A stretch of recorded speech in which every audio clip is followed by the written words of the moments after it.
प्रकाशित हृदय में ईश्वर।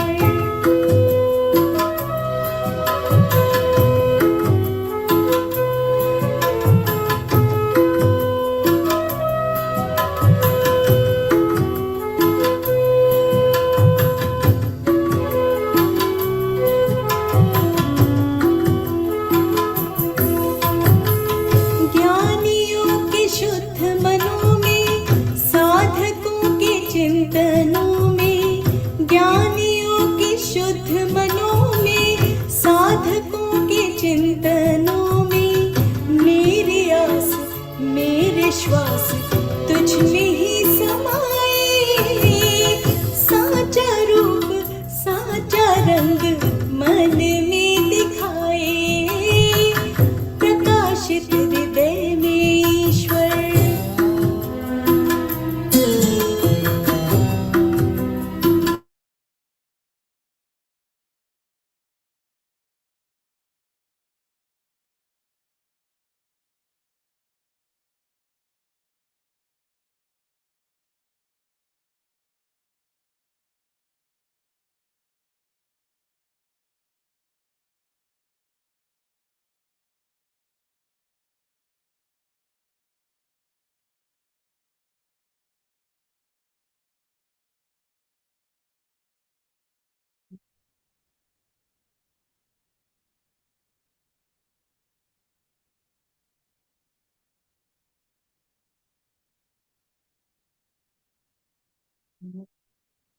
सहनौ भवतु सहनौ भुनक्तु सह वीर्यं करवावहै तेजस्विनावधीतमस्तु मा विद्विषावहै।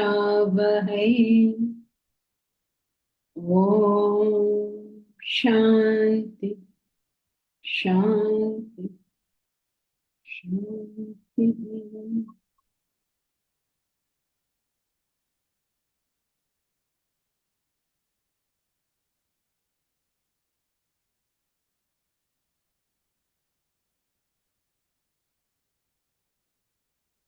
Nice to see familiar faces again after a long time.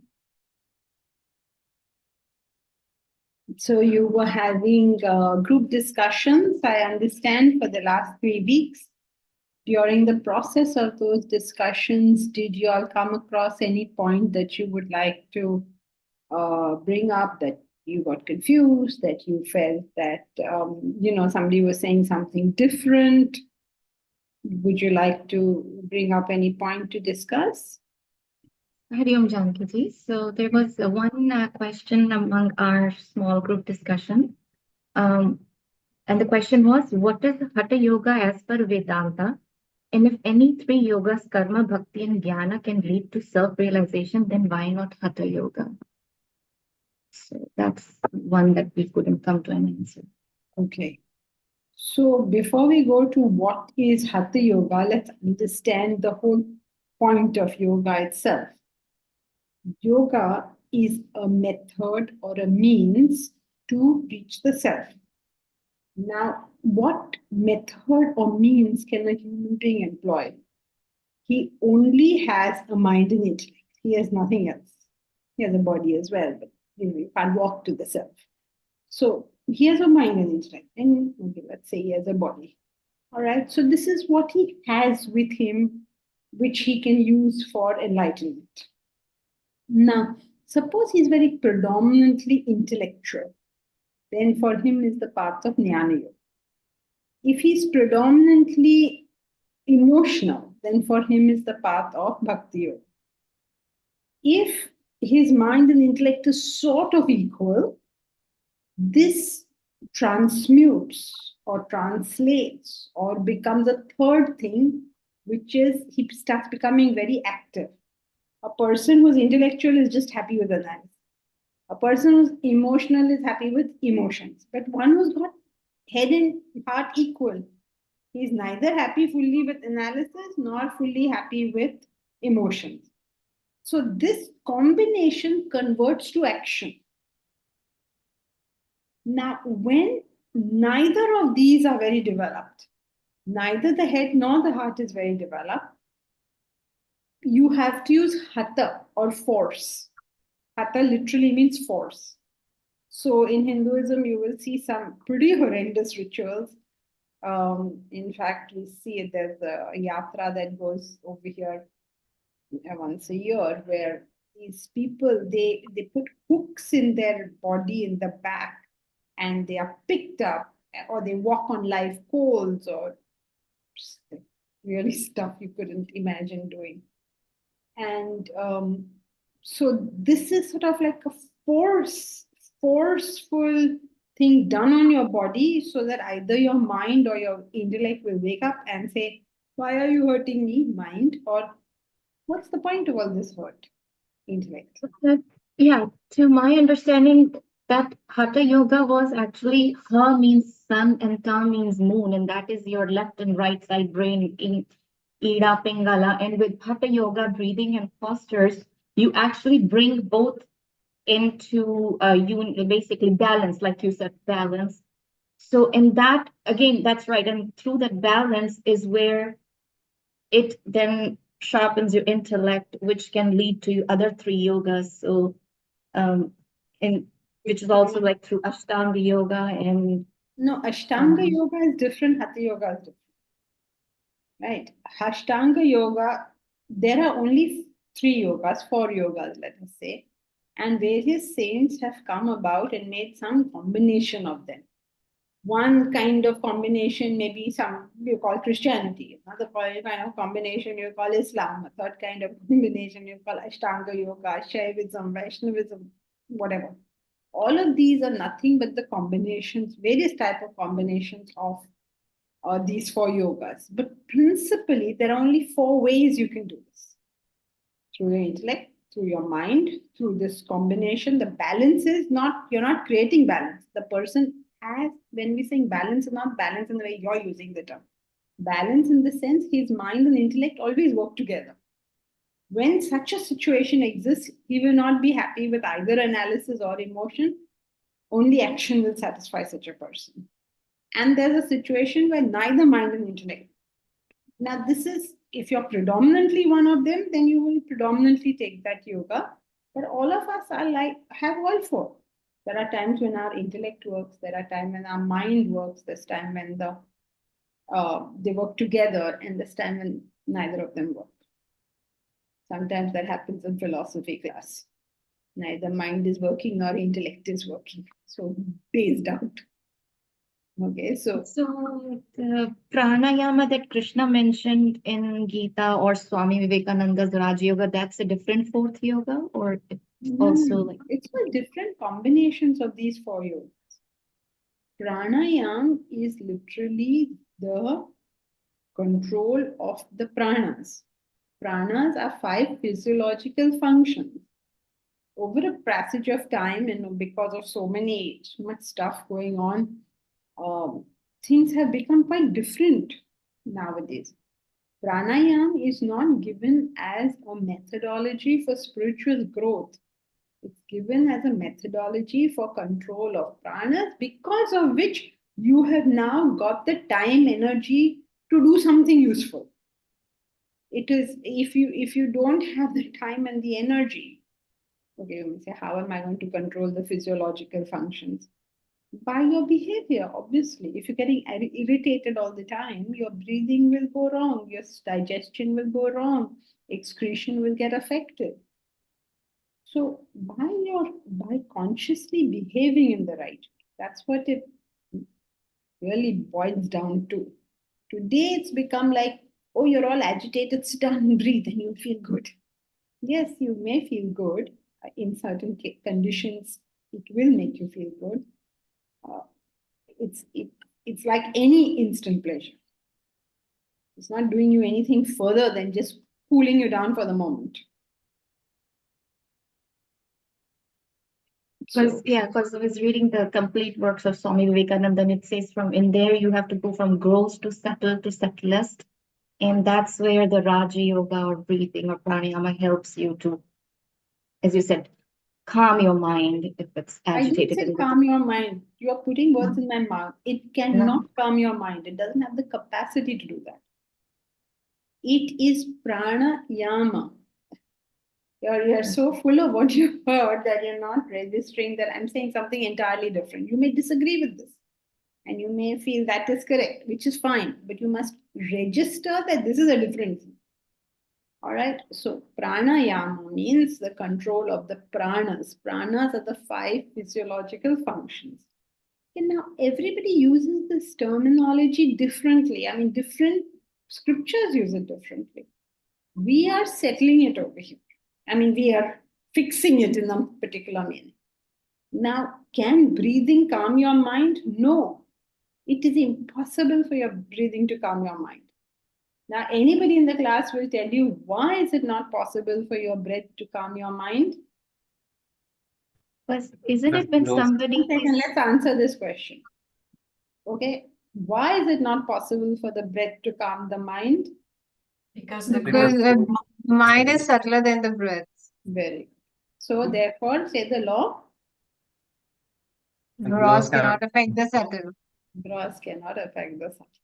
But then if somebody's like high, like anxiety or that attack, don't we tell them calm down, take a deep breath, and then your with the mind calms down and you can think clearly.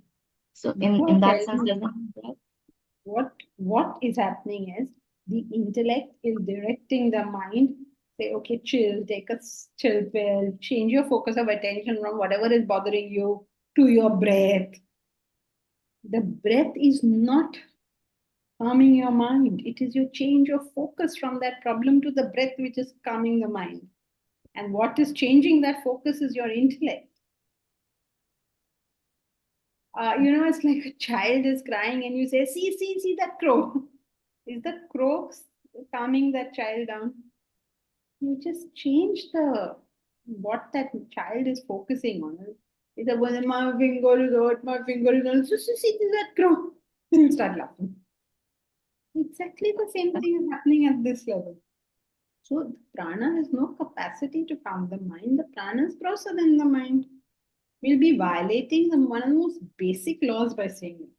Now, when we say this, people say, oh, should we stop doing pranayam? No, please don't stop doing pranayam. Please continue doing it because it's an extremely good exercise for your lungs, because it does give you a change of focus whenever you remember you have to breathe.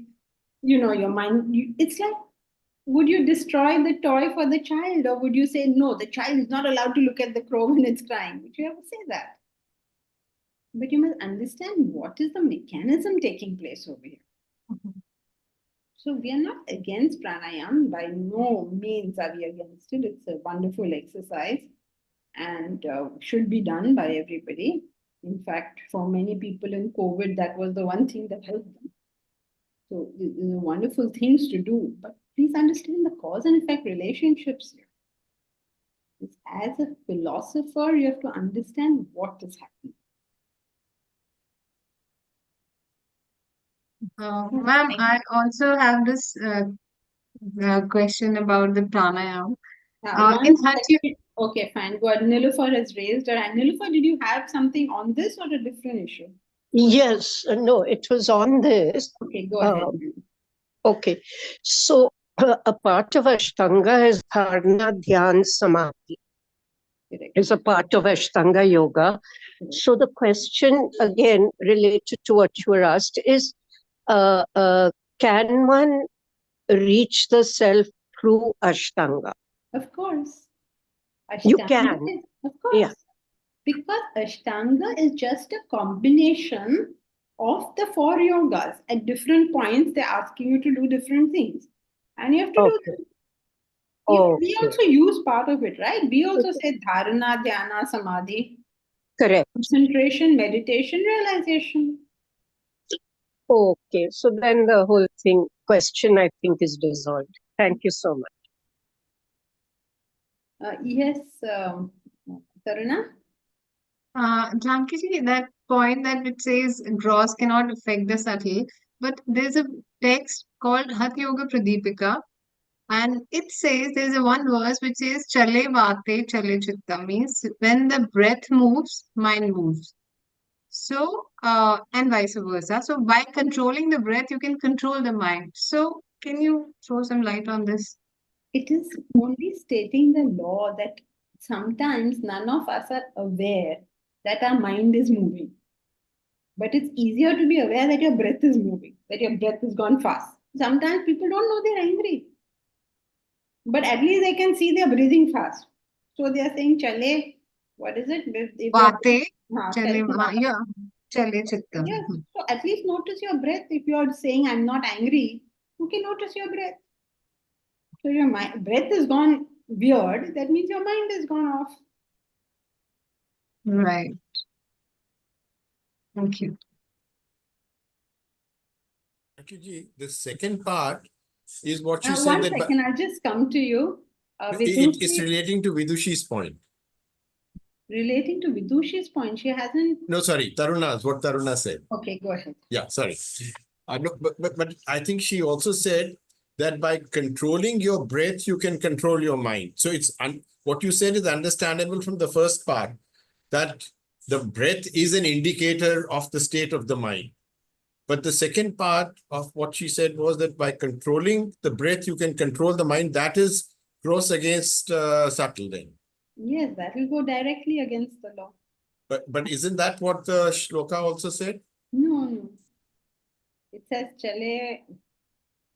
Say it again, please. Taruna, say that Chale again. vate, chale chittam. It's a part of it. If you want, I can quote it, which is not there. The rest of part is not there with me right now. But it says that by controlling the breath, you control the mind. But the mind can be controlled. By noticing, by when you see that your mind is gone, or when you see your breath has gone off, you can take cognizance of the mind, of the fact that your mind is not okay. But your intellect has to perform this action. It doesn't, it is no way by trying. And if you don't believe me, please, why don't you people experiment? Go ahead and experiment, right? Go ahead and find out the truth for yourself. Is it true that people who have got control, who are controlling their mind, who controlling their breath, are controlling the mind? They either go by the logic of it or go by the sort of experience of it. Get very angry and see what happens. When you are very angry, start breathing, see what happens. Or a dear one has passed away, start breathing and see what happens. And you say, no, I did. And then I felt very calm. Yes, you will. If you were able to change that focus from whatever you were thinking of to the breath, if you were able to change it, yes, you have distracted the mind will calm down. But who changed that? That change of focus will have to be done by the intellect, right? Mm-hmm. Who else is going to do this? Who's going to achieve this? So don't have to believe what you're hearing here, don't have to believe what you're hearing elsewhere. Go and try it out. Work out the logic, work out the experiment, and see what happens. Now, it will happen that it's a small thing, something very small has happened, right? And then you started breathing, and then you started feeling very good. Yes, because it's a small thing, it was easier to do this. Now, do it in the big thing and see. So it will give those results, but you must understand why those results happen. Yeah, that's a very important thing to understand causation. Now, the rishis in the past have worked out all this thing about causation. It's very, very important to understand what is really happening. And then you read other books which will say other things. But then try and understand what that person is really saying. When sages talk, sometimes it sounds contradictory, but you need to find out whether there's a real contradiction between what's actually written, or there's a contradiction between what has been commentated about what was written. Like, is there a contradiction, say, between Bible or Quran or Gita? Or is there a contradiction in the commentary of these books? You have to decide for yourself.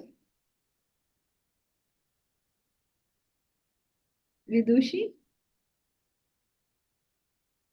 Thank you, Janki. Janki ji, you said the way to control pranas is by controlling behavior. But if pranas are subtler than the body, then how can growth affect the subtle? Very good, Vidushi. Good question. Can you answer it also? Does You the can pranas form part of the gross body? Not really.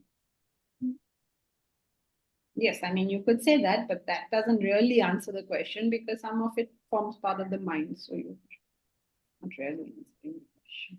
Yes, Ma'am, in that case, also intellect will guide the actions. very good, Tarana. Who behavior is controlled by whom? What? Intellect. Mind and intellect. Yeah, if it is by mind, your pranas will be disturbed. If it's by intellect, your pranas will not be disturbed. It's like, you eat like 1 kilo of chilies, then obviously your digestion will be disturbed, right? Pranas have been disturbed. Now, who told you to eat that? Your mind told you to eat it. Then why did you follow the mind? Because the intellect was not awake. Was not awake or not strong, one of the two.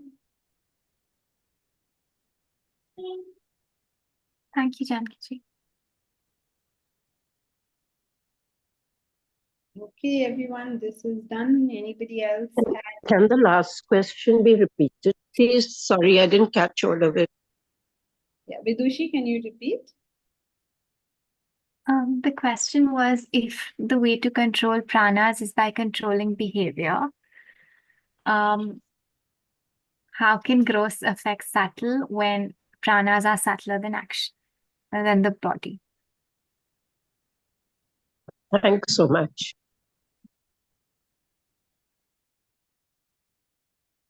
Anyone has anything else? I hope you all came to the group discussion and did the group discussion and didn't just treat it as vacation point time, right? Okay, yes, Tarana. Ma'am, you said by controlling the behavior, you control the prana. Of course, intellect has its part to believe, but how behavior can change the prana? A simple thing, because you eat 1 kilo of chilies, you disturb your stomach. You start doing impulsive action, your mind will get agitated. Okay. Your pranas will get disturbed. You get acidity, you will have to run to the washroom, in whatever. Circulation, heart starts pounding. Okay, that's it. Right. Thank you. Breath, of course, prana. One of the pranas is breath. Somehow pranayam has become only breath nowadays. It's like breath control. No, it's a whole lot of it. There are 5 pranas. You need to control them all. So, when we studied, we said, how is that even possible? How are you going to control physiological functions? Your heart is beating in a particular way. How are you supposed to control? Or your digestion, or blood circulation, or something. Simple, by your own behavior, you control it. Control it means when you do all the right things, then your pranas don't get disturbed. All right. Any other questions that you came across during the group discussion that you feel would be good for us to discuss here? The one was difference between yogi and a sannyasi. I think, Yogi and sannyasi. Yeah. So now, as you know, different books will describe it in different ways. In the way we are using it in the class, the word yogi is very, very freely used. In the Gita, it is used to mean everything. It is used to mean the bhogi, it is used to mean the yogi, it is used to mean the sannyasi, it's used to mean the self-realized person, everywhere. Because they don't want you to catch hold of the words, but the idea. So they use words interchangeably. We have fixed it because now the human intellect is no longer capable of comprehension through any word. So we are fixing it. So what is yogi? Let's do the whole thing. Who is a bhogi? A bhogi is a person who has a lot of vasanas and spends all his time trying to fulfill those desires. He believes that is the be all and end all. If I got everything I wanted, then my life is perfect. All right. Yogi is much like the bhogi. He also has a lot of desires. He also wants to achieve all these things in the world. So he has a lot of vasanas. But in his vasana bank now, for some reason, for some unfathomable reason, he also has the concept of the higher. So therefore, he always has this battle going on between that concept of the higher, whatever his higher is, and the other vasanas who want to go out and enjoy and have fun, go on vacation, whatever it is they want to do. So the bhogi is a person who has a lot of vasanas, just like the yogi is a person who has a lot of vasanas, just like the bhogi, but he is said to be more developed than the bhogi because he's got some concept, some interest for something higher in life. Right? Now, who's a sannyasi? This bhogi became a yogi. The yogi will one day become a sannyasi. Who's a sannyasi? It's a person with fewer vasanas, very few vasanas, and their only interest in life is service, is self-realization, service of the teacher, self-realization. That's all they're really interested in. So they sort of focused more and more on Brahman. That's where they're headed. Fully well that's what they're doing, and that's where they're headed. And then the last stage is of a self-realized person where the vasanas come to zero. So bhogi and yogi, lot of vasanas, except yogi has the concept of the high. Sannyasi has fewer vasanas, and the self-realized soul has no vasanas. So is it appropriate to say that yogi still have unselfish and selfish desires, where sannyasi is just unselfish and realized is selfless? Yes, you could say that. Thank you.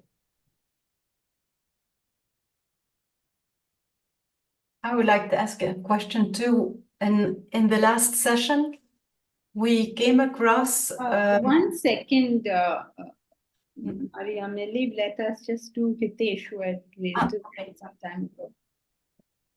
Hitesh? Namaste Janki ji. Namaste Janki ji. Hello. Yes, Am I go audible? ahead. Yeah. So If you can switch on your based on the video, anyone who asks a question, if you all can switch on your video, it'll be easier for me to answer. Janki ji, I'm in dark, so Okay. I'll not be visible. Okay, Yeah. fine. So based on the last question, that the difference between yogi and sannyasi. So you said ki sannyasi has the goal of understanding the self. Yes. So, but if I'm taking the idea from Theravada Buddhism. So they try to argue that there's no self at all. So if there's no self at all, then does the goal of the sannyasi is infructuous at the end, because the self doesn't exist at all. So is there some contradiction, or can you explain this? No, there's no contradiction. First, we have to start with the theory, okay, which we may eventually prove or not prove that there is no contradiction anywhere, okay? We're going to use this as our working hypothesis. So why does Theravada say that there is no self, or Buddhism itself say that there is no self? To find out what do they mean by this. When they are talking that there is no self, it means there is no ego. Because you're giving ego an existence. But this ego is constantly changing. So which one are you saying? The person who walked into the class is not the person who's going to walk out of the class. So who are you claiming is there? So they are taking it from that sense. So there is no ego according to them, in the sense that there is no stable entity. That's what they mean by it. It's like saying there is no wave, there is only the ocean. In the sense that the wave is Shanabhangur, it's there for a moment and then it's gone. And then there's something else, and then there's something else. So what they are trying to say is, you're giving extraordinary or black market value to something that's not even going to last. That's what they mean by it. But when we are talking of self, we're talking about the ultimate reality. What in Buddhism is referred to as moksha. So who's a self-realized Uh, person? One who's attained moksha. Who's a sannyasi? One who wishes to attain moksha.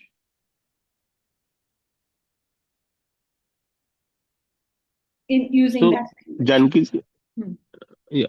So, based on this understanding, so did Buddha commit a mistake by saying that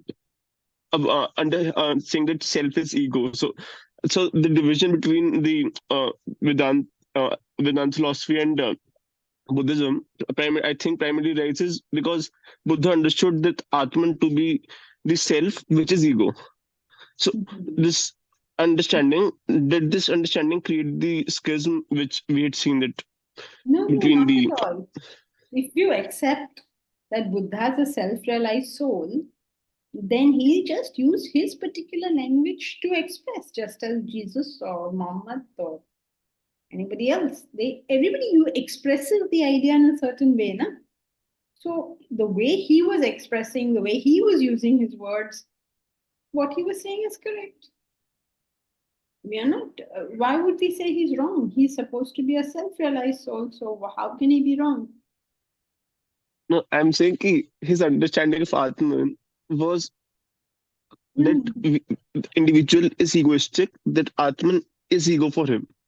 He no, understood Atman is ego. no. He is saying the same thing. He is saying, please get over this small individual self and find the ultimate truth, which is exactly what everybody else is saying.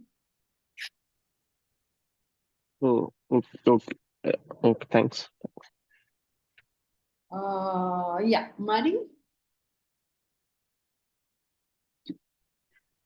During the last small group discussion, we came into a question and saying that moksha is 0% desire, no desire anymore.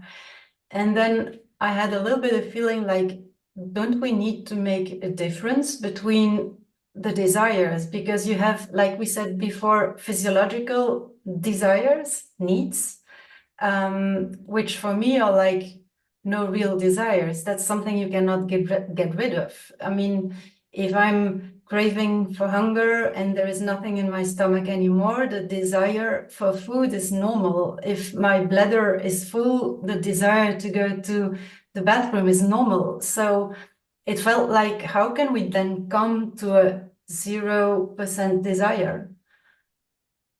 Just like when you wake up from a dream, you were dreaming last night, then you woke up. Do you have any desires pertaining to that dream? The dream world, all of it is gone. It's gone. Yeah. So to which you can argue, which you will tomorrow morning when you think of this answer, you will say, but they're not gone, they're here. They still have a body. Mm-hmm. They have gone. It is Yeah. in your dream that you are seeing a Buddha. Mm-hmm. Right? That is your dream. You're saying this is a self-realized person, but that is all happening in your dream. Okay. Yeah. Uh-huh. That resonates, yes. Thank you. Deep Raj? So regarding the point about yogi, sannyasi, and the self-realized person, the jnani, the yogi tries to be unselfish, but he still has selfish desires. The sannyasi tries to be selfless, but he's stuck at unselfish. And the only person truly capable of selfless action is the jnani. Correct. The Now you're getting into sannyasi, trouble because then now Samta is going to say, you said I'm also correct. Now you're saying Deep Raj is also correct. What can I do? You're both correct. Okay, Deep Raj, unnecessary confusion you have now created. Acha, bolo. Yes. Now, okay, so far so good. Then, there's a question I wanted to ask because there was a claim made that all actions that the sannyasi performs are selfless actions. Is that correct or is that incorrect? no, it cannot be all actions are selfless, right? I mean, that way you will say that he has nothing stopping him from realization. That means he'll be realized in half a second. immediate realization, if he reaches that stage. The yogi is trying to be unselfish. And he succeeds also. It's not that he doesn't succeed. When you say he's trying, it's not like he's failing. He's just trying and he's not making it. So he succeeds sometimes, he fails sometimes. Similarly, sannyasi, he also succeeds sometimes, he fails sometimes. Yeah, but the sannyasi has the potential to not do selfless actions and to do unselfish actions, but he no longer has the option to do selfish actions. Correct? Correct. But he has the option to do unselfish actions. Yeah. He can get caught up there anytime. Yeah. That was the confusion. Thank you.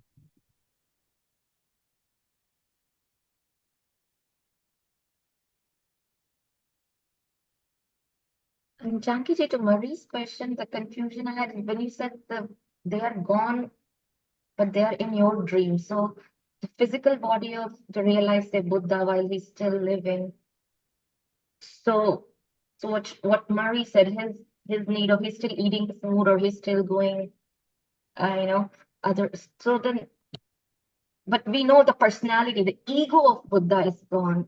Is that what you mean when you say they are gone? Yes, he has understood that he is the self. He's understood that he's it's like it is an impossibility, but if you can just go along with it, suppose you've woken up and you know your samta, and now you're in the dream. How will your behavior there be? Suppose, obviously, since you're in the dream, the body that you have in the dream may feel hungry. Right? Now, when it feels hungry, will that agitate you when you know fully well that I have got a full stomach, I just ate my dinner at home? So it's not, they say, okay, if you don't eat any food in the dream, you'll die. So will the waker say, okay, let me die? Mera kya jata hai? Like just like in a video game, if you're playing, you know your character will die if I don't give him this, but I am okay sitting here. Okay, makes sense.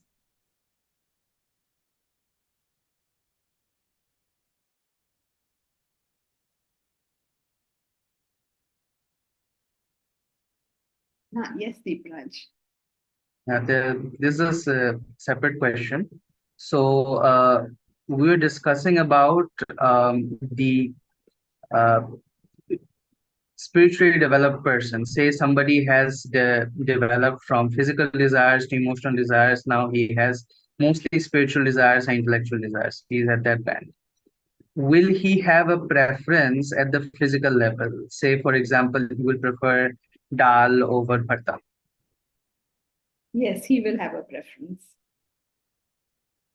So my question is, where does that preference come from? It's called purva dhyasa, past momentum. Like, for instance, suppose you become a realized soul, Deepraj, you will still want to eat rice and fish because this body has become like that. It will not feel satisfied with if you give just bread or something. But if Mari Amali becomes self-realized, then she will say, where's my bread? Because it's the purva dhyasa, the past propulsion. You've lived in a certain way. It's not like you realize and then something's going to change, right? You will continue to wear t-shirts and track pants. Maria Millie will continue to wear whatever she is currently wearing. It's just the previous momentum continues. But then, but if he doesn't get, so let us say for argument's sake, you become realized and you don't get rice, or a self-realized soul don't get any food, forget rice. It's okay. You're going to die. Okay, it's not making a difference like that. But if you were to put roti and rice in front of him, then he'll take one of them or both of them, depending on what is his previous moment. If you put clothes in front of him, he will wear the clothes he's used to. If he speaks, he will speak the language he's used to. Whatever the previous propulsion will simply continue. It is known as prarabdha vasanas. Prarabdha vasanas are those vasanas which you are born with and will continue till your death, regardless of whether you're self-realized or not. And this propulsion that a self-realized person will have is only and only from the prarabdha vasanas, because all his other vasanas have been exhausted. Yes. And so if at certain point he stops even having uh, that preference, that would indicate the extinguishing of that particular prarabdha vasana. When prarabdha vasanas get over, you die. All of them get over at the same time. There is no like this one got over and that one did over. Then you die. That is true not only for the self-realized soul, for us also. When our prarabdha vasanas get over, we will die. When our prarabdha vasanas get over, we die. When our sanchita, prarabdha vasanas are those vasanas you are born with, in the sense you can only exhaust them through experience. Okay? So you have to experience it, whether you like it or not. So those vasanas, when they get over, you die. Sanchita vasanas, the word sanchita means total. Sanchita vasanas, if you exhaust, then you become self-realized. Now your prarabdha and your sanchita don't have to end at the same time. One may end first before the other. If your prarabdha vasanas end before your sanchita vasanas, what will happen? Reincarnation. Reincarnation. Yeah, you die. Yeah. When you go next step, you die. If your sanchita vasanas end before your prarabdha vasanas, Self-realization. correct. If they both happen to end together, then you will die and be self-realized at the same time. Purna Mukti. Mari Amelie, was that clear to you? Because I'm using Sanskrit terms. So one is prarabdha vasanas, Yes. which can be exhausted only through experience. Mhm. The other is sanchita vasanas, means everything else, total. Yeah. When the total gets over, we are self-realized. When prarabdha vasanas get over, we are dead. Yeah. Thank you. So this let us say for the prarabdha vasanas of a non-self-realized person, if that vasana gets interrupted, will he be particularly agitated? Okay. He's So not going both to for get the self-realized agitated no and matter what happens. so both for the self-realized and for the non-self-realized, that particular group of vasanas, if they get interrupted, it doesn't really register or affect him. No, it's not that it's not, there are no vasanas which you can interrupt like that. I don't know what you're understanding by prarabdha vasana. It's not like he has an active desire which somebody is stopping him. Think of prarabdha vasanas like the color of your skin, or that you're of Indian origin. No, like we were talking about fish and rice, right? So if somebody gives me something other than fish and rice, will that be anything that? No, but if you're self-realized, you probably just get exactly what. How will you get something different? You have to get that only. There's no mechanism to give you what you don't want. Yeah, that. Thank you. Deepak Sethi? Yeah. Jankichi, a little while ago, you made a very significant concept, which is from whose perspective are you looking? Because from the self-realized person, he's like the waker and the dream is dissolved, nothing about the dream remains. So therefore, from the self-realized point of view, there is no prarabdha vasana, there is no past momentum, there is nothing of that sort. It's only we. Forget that. There is no sadhana, there was no ignorance, there is no guru, there is nothing. Yeah.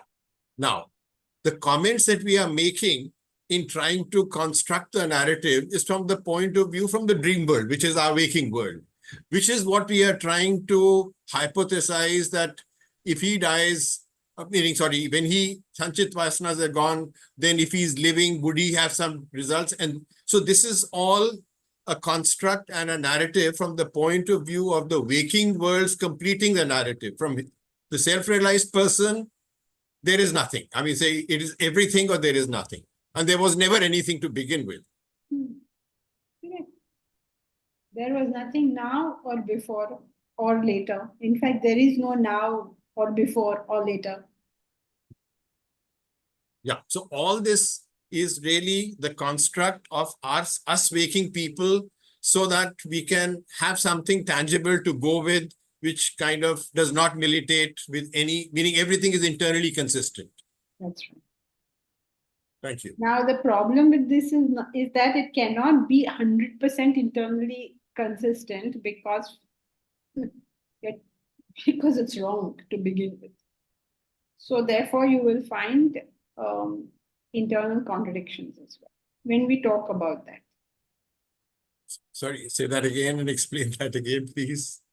The problem with this whole thing is, since it's a construct, it will never be 100% internally consistent because you're functioning in falsehood to begin with.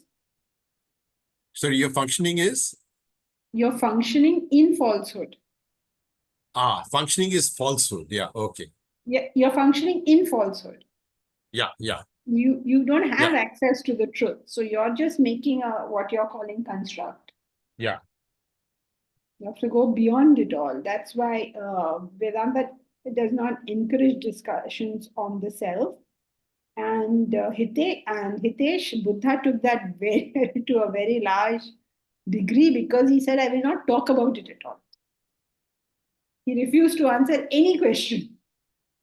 So that's one way of doing it. So, okay, I won't talk about it. What is there? There is nothing, he said. So was he saying something different? Vedanta is saying that there is something, there is Brahman. Buddha is saying there is nothing. So are they saying different things? No, they're saying the same thing. It is like this, imagine. Can you see this? Can you see, what do you see? The book. You see a book. Okay, now what do you see? Nothing. Nothing. Yes. You see nothing, but the hand is still there. So the world is like this book. Now, when you remove the world, what is there? Nothing. But what is still there is the reality. So when he's saying there's nothing, he's saying there is nothing that you know about. That something is totally different. So he calls it nothing. Shunyata, he calls it. They're all saying the same thing. But don't please go here and there and read all this thing. The silly thing about comparative religion, don't try. Study one, but study it so thoroughly that all the others just become clear. When you read it, you will know what they're saying.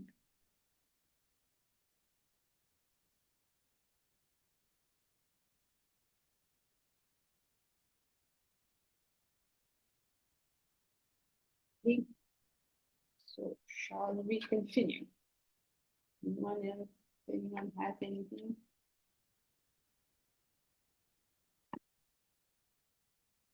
So where were we? We did the happiness habit. And in the happiness habit, we learned that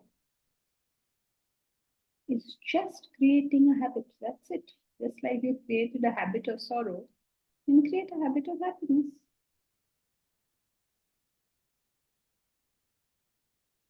Therefore, it is not to do with an acquisition.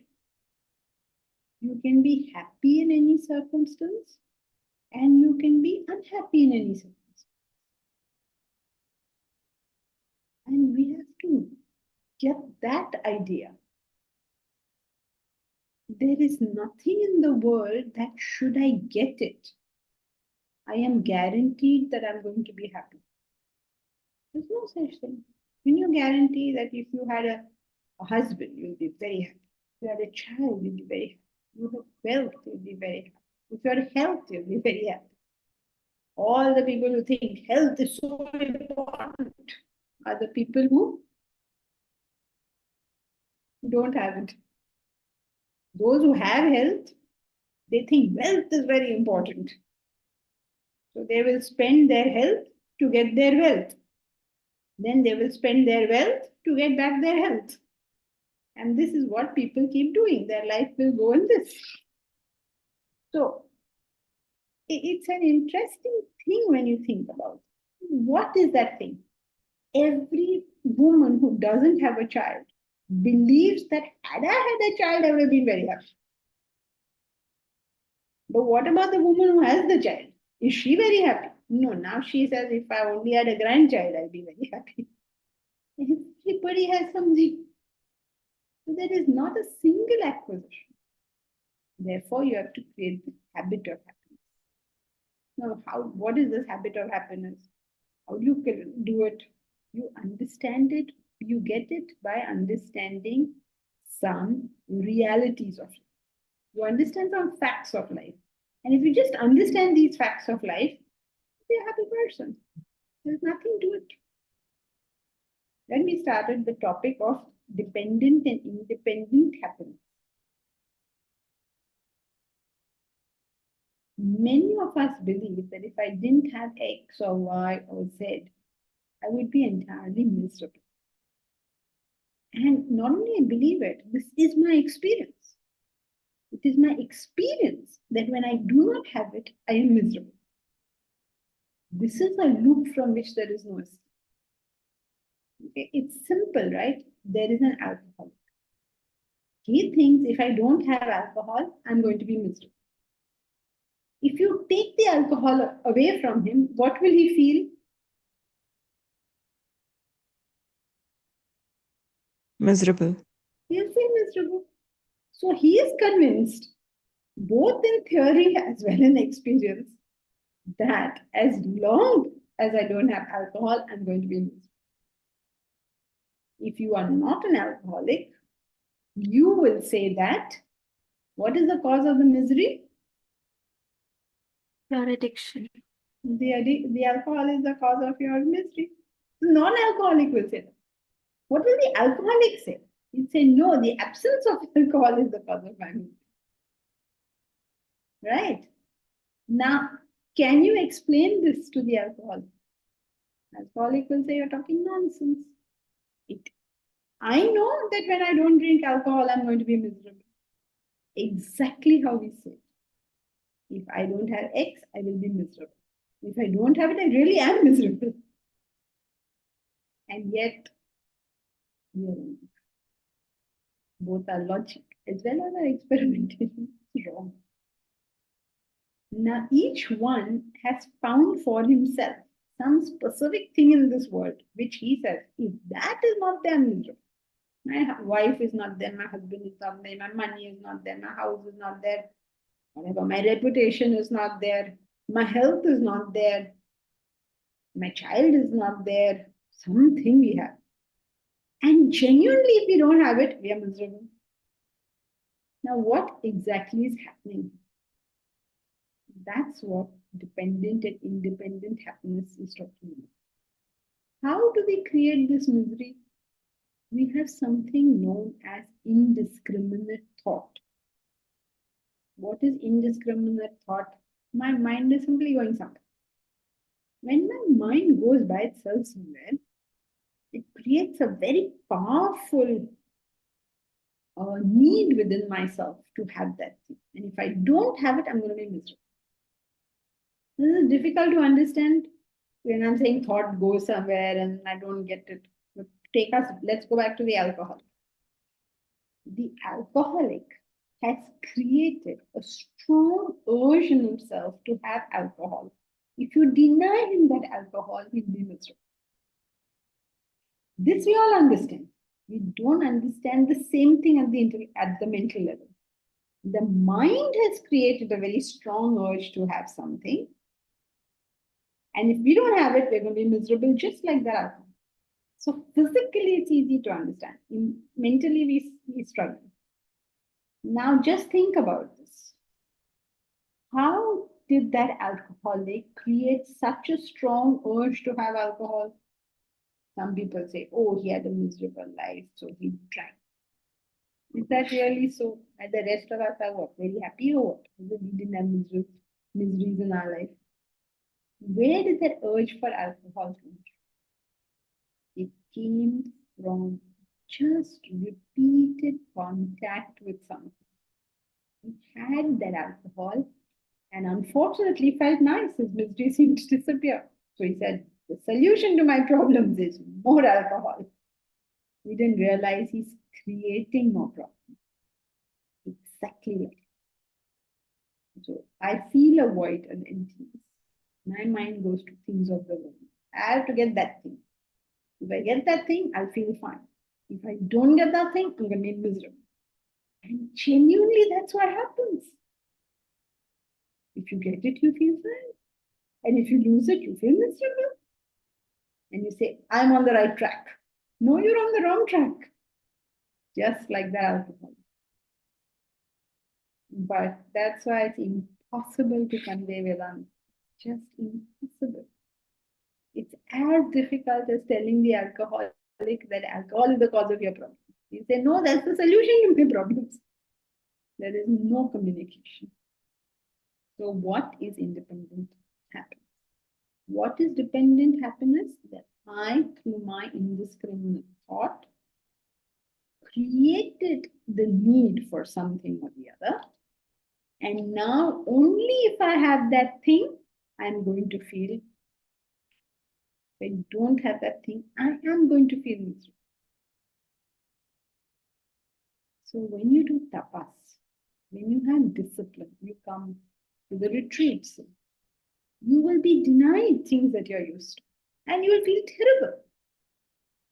You say, see, useless retreat. I am feeling so horrible over here. I should have felt calm and wonderful. It's like the alcoholic saying, I should go to the alcohol, what is it called, rehab, and I should feel wonderful. No, you won't. You'll feel miserable.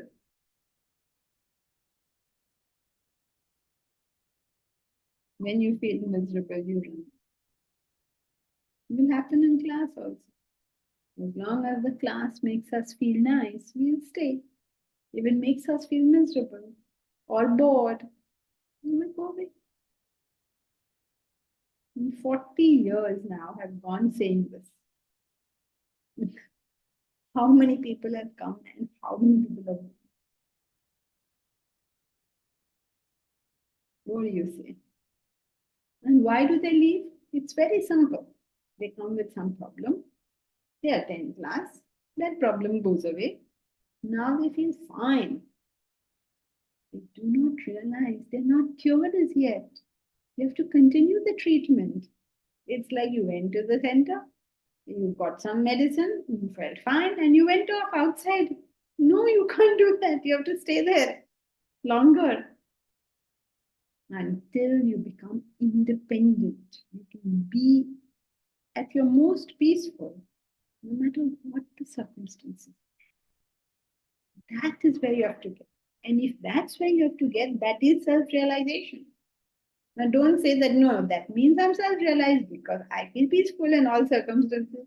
No, no, it doesn't work like that. Wait for circumstances, not wait, please. I hope no bad circumstances happen. But when they get bad and worse, it's not so easy to keep it calm. Therefore, we have to put in that tapas. Instead of putting in tapas, instead of appreciating discipline, what do we want to do? We want to grab everything that we like and run away from everything that we don't like. Not understanding that we are aggravating the problem. But we call this the pursuit of happiness. I should get everything I want and keep away from everything I don't want. And trying to do that is the pursuit of happiness. No, it's not. It's the pursuit of sorrow.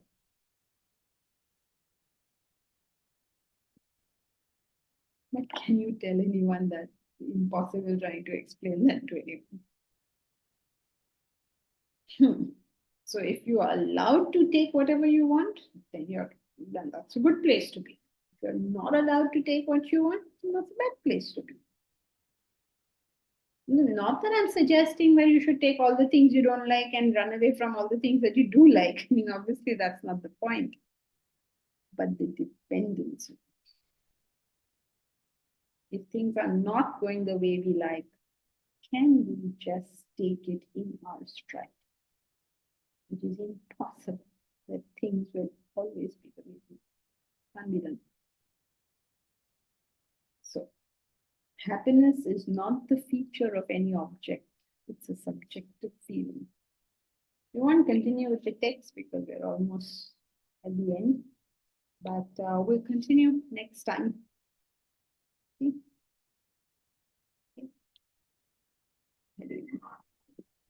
Hari Om Janki ji.